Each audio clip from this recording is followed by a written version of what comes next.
우리 집 뒤쪽에는 그 영광교회 십자가가 있습니다.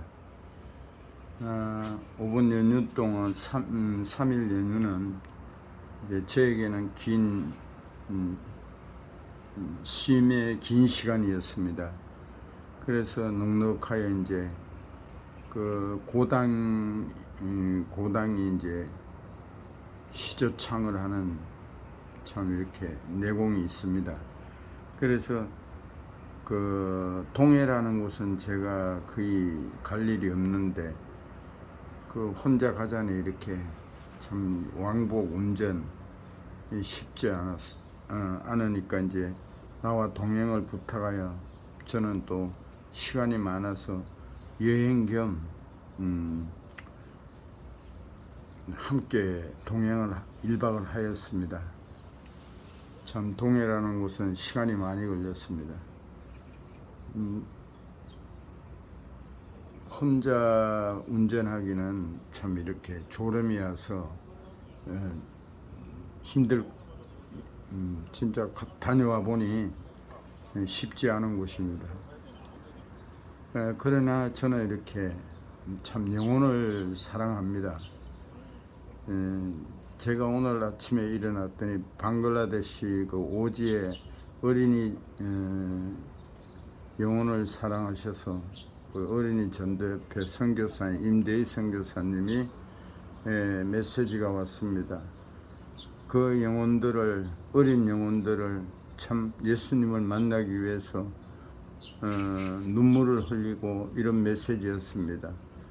그 영혼을 사랑하는 그 선교사님에게 참 이렇게 존경을 표합니다.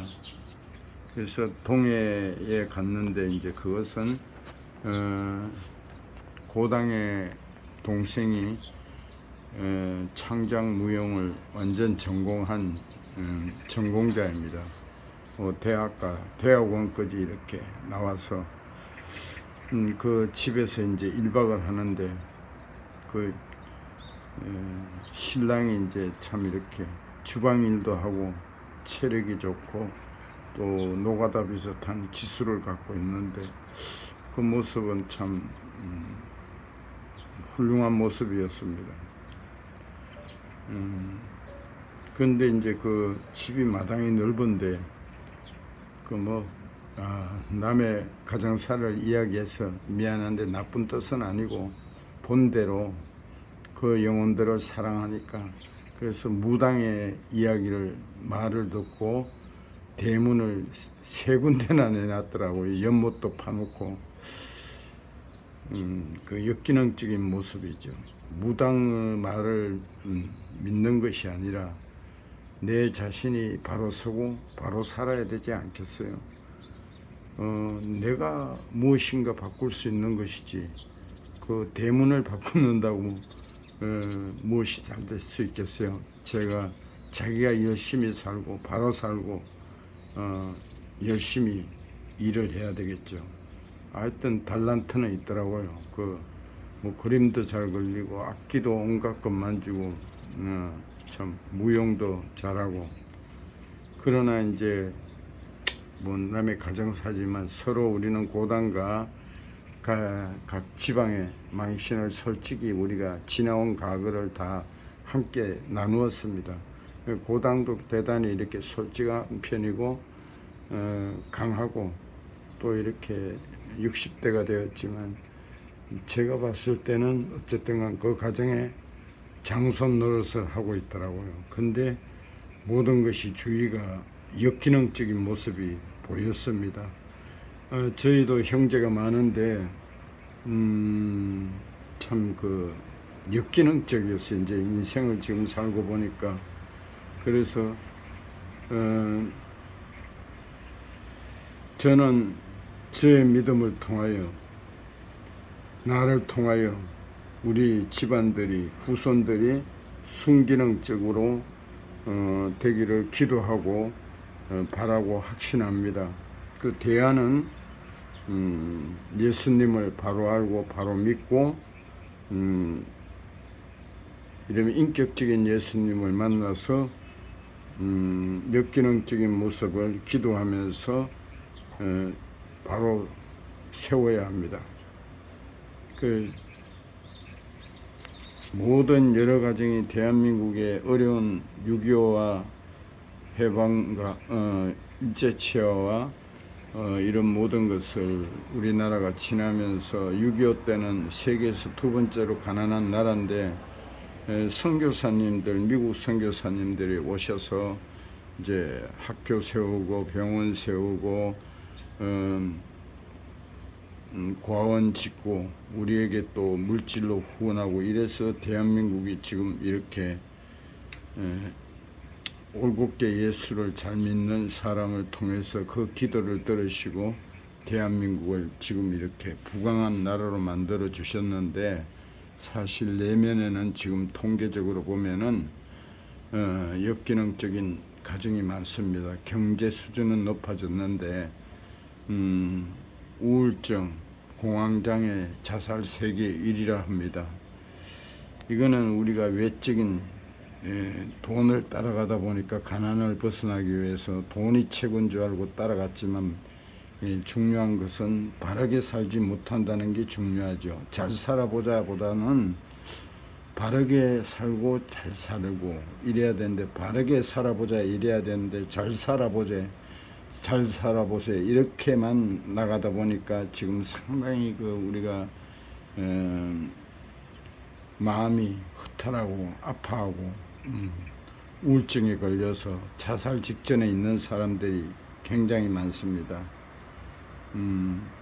열등감이, 경제는 성장하였지만 열등감이 커지면은 자기의 필요에 따라서 거짓말을 합니다.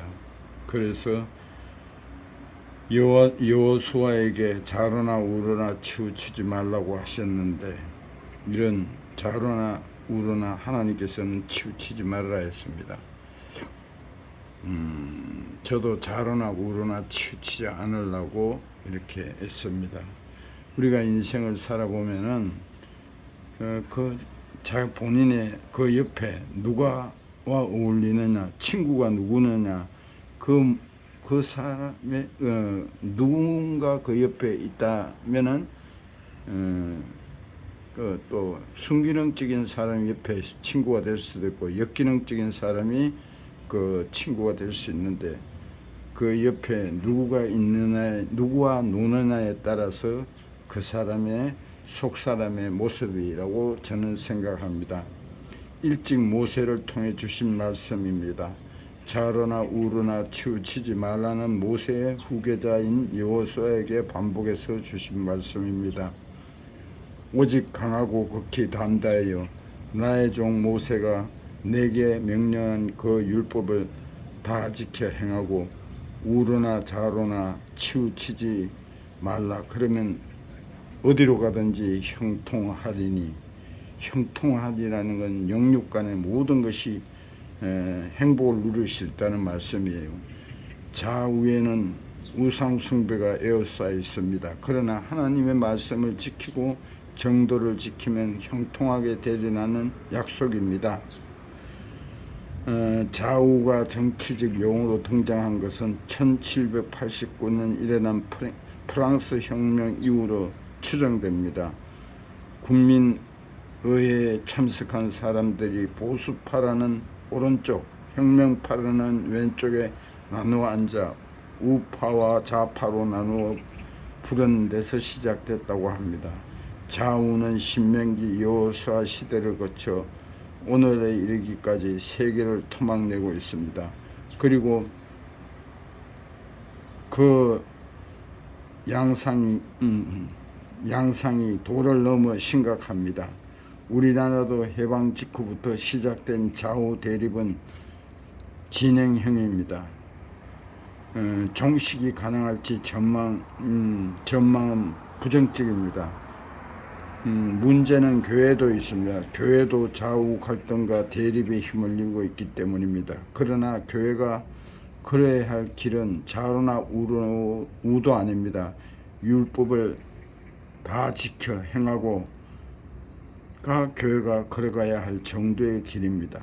말을 한다면은 국민의힘, 민주당 뭐 이 당이 아니라 우리는 예수당이 되어야 합니다.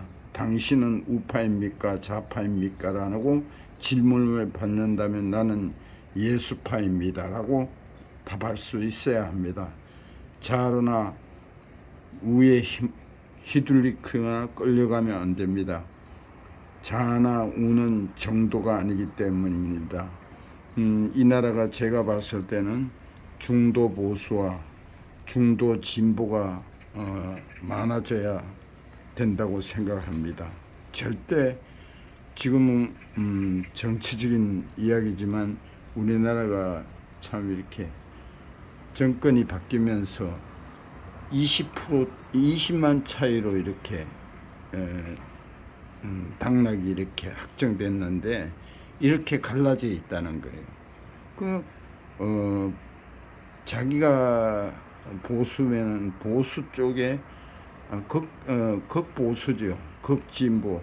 무조건 그 사람이 잘하든 못하든 아주 이렇게 인간의 그 본성을 보지 못하고 참 이렇게 인격이 되어 있는가, 인성이 되어 있는가 이걸 보지 않고 무조건 그쪽을 찬양한다는 거죠.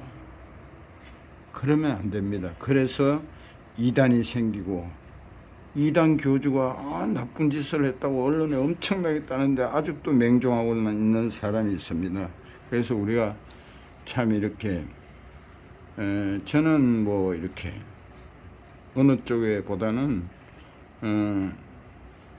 하나님이 말씀하시는 것이 내가 뭐 친하다고 그 사람 편을 드는 것이 아니고 성경은 너에게 어떤 예수님이라면 어떻게 했을까 이렇게 많이 생각합니다. 저는 할 말을 하고 삽니다. 그러나 반대를 위한 반대는 하지 않습니다. 내가 나하고 친하지 않더라도 그 사람이 이렇게 올고저면은 그 칭찬해야죠. 자기가 자기하고 친하지 않다고 그 사람이 올고전데 나쁘다고 말한다면은 본인이 잘못된 것이죠. 저는 그래서 아프리카의 저는 아프리카라든가 방글라데시 선교사님 오래 이렇게 함께 동행하고 있는데 그분들이 아주 이렇게 다 이렇게 영혼을 위해서 눈물을 흘리고 영혼을 사랑하는 모습이 좋습니다. 저는 영혼을 사랑합니다. 사람의 외모를 보지 않고 그래서 제가 참 이렇게 우리 고당 내공이 있고 예수 믿는 사람보다 정직한데 저는 함께 동행하여 그 영혼을 사랑하고 또 제천에 있는 현자 우울증이 심합니다. 그러나 그 영혼을 사랑합니다. 그래서 저는 그를 위해서 기도하고 있고 아파하고 있습니다. 그래서 더욱더 이렇게 착하고 정직하게 사는 사람은 또 내세에 더 좋은 곳으로 가야 되지 않겠어요. 저는 진짜 저도 영혼을 사랑합니다. 하나님께서 저에게 믿음의 은사와 영분별의 은사와 영혼을 사랑하는 이런 마음을 주신 것을 감사합니다. 저는 완벽하지 않습니다.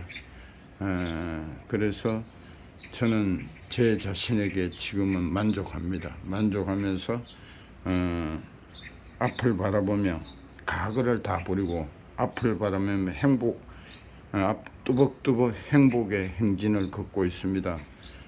오늘도 참 이렇게 또 이렇게 늦가을에 이렇게 비가 자주 오는데 어떤 환경에선 따나 즐기고 행복하시기를 바랍니다. 주님은 기뻐하고 감사하고 기도하면서 이웃을 내 몸같이 사랑하라 하였습니다. 오늘도 화이팅 하시고 즐기십시오. 사랑합니다.